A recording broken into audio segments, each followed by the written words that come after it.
علامہ محمد عباس صاحب، میں نے خود یہ دیکھا ہے اپنی زندگی میں، ایکسپیرینس کیا کہ لوگ برباد ہو گئے، بہنوں کو حصہ نہیں دیا، کسی کو نہیں دیا، اور وہ سمجھ نہیں آتی، اللہ تعالیٰ ایسے وہ ذہنوں پر کیا کہیں کہ پردہ ڈال دیتا ہے کہ سمجھ نہیں آتی کہ کیوں بربادی ہوگی ہماری، ساری دولت، سارا کاروبار ختم ہو گیا، تباہ ہو گیا، تو کہ جی وہ بہنوں کو یا جن کا حصہ بنتا تھا وہ نہیں دیا، تو اس کے بعد تباہی ہو جاتی ہے، لیکن سمجھ نہیں آتی کہ تباہی کیوں ہو گئی.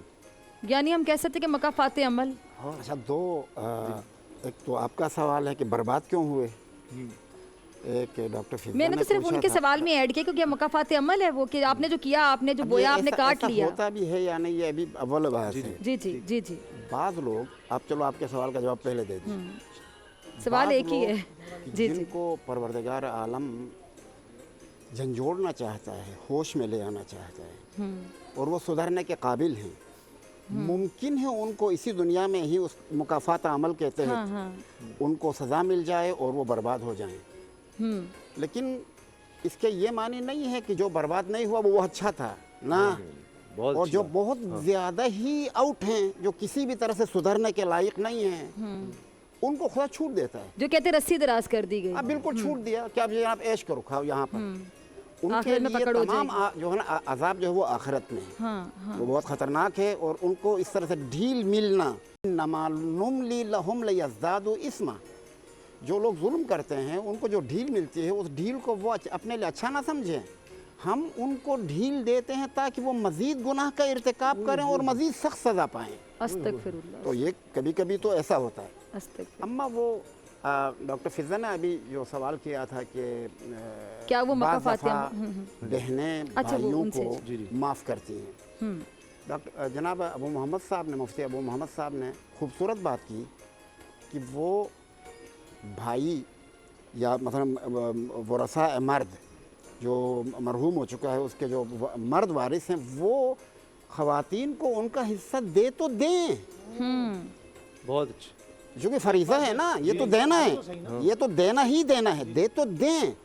دینے کے بعد اب اگر وہ واپس کرتے ہیں تو ان کا واقعاً احسان ہے، ان کو اجر بھی ملے گا. یہ ایسا ہے کہ جیسے اپنی طرف سے کوئی مال دے دیا، اور میری کسی بہن نے میری ضرورت کے وقت یا غیر ضرورت کے، بغیر ضرورت کے بھی مجھے کچھ مال دے دیا، اپنی طرف سے گفٹ کر دیا کہ مثلا یہ میرے پاس بہت کچھ ہے، آپ لے لیں.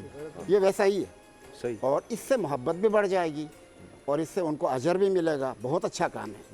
یہ ایک بات.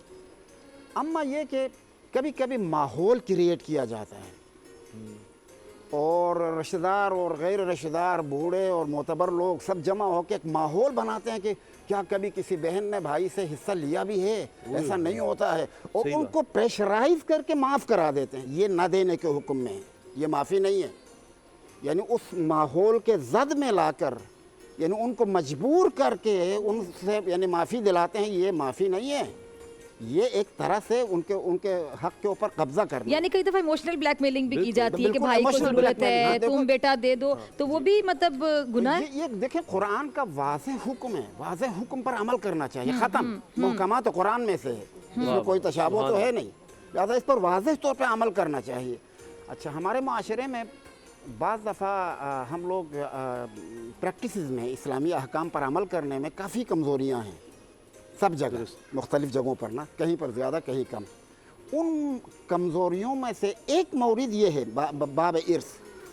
باب ارث میں کبھی کبھی کیا یعنی زیادہ تر بہنوں کا حق جو ہے وہ نہیں دیا جاتا ہے. یہ متاسفانہ. اور یہاں پہ آ کے ہمارا اسلام جو ہے وہ، ہمارا ایمان جو ہے وہ ڈگمگا جاتا ہے. قرآن میں واضح احکامات ہیں صاحب. یہ تو بڑی عجیب بات ہے یہ معاشرے کے لیے. اے نور خدا، نور بصیرت کی طلب ہے، رمضان کا صدقہ تیری رحمت کی طلب ہے. مخفی ہیں اسی ماہ میں رحمت کے قرینے، گرداب سے نکلے ہوئے بخشش کے سفینے. گویا ہیں تیرے عشق میں ہم سب برابر، مجلس کو تو گلدستہ فردوس بنا دے. رندوں کو ثنائے شہ لولاک پلا دے، تو شمع قلم کو ید بیضائی عطا کر. بچوں کو تو افطار میں تسلیم عطا کر. رمضان المبارک کی خصوصی نشریات رمضان میں بول، صرف بول انٹرٹینمنٹ پر. رمضان میں بول.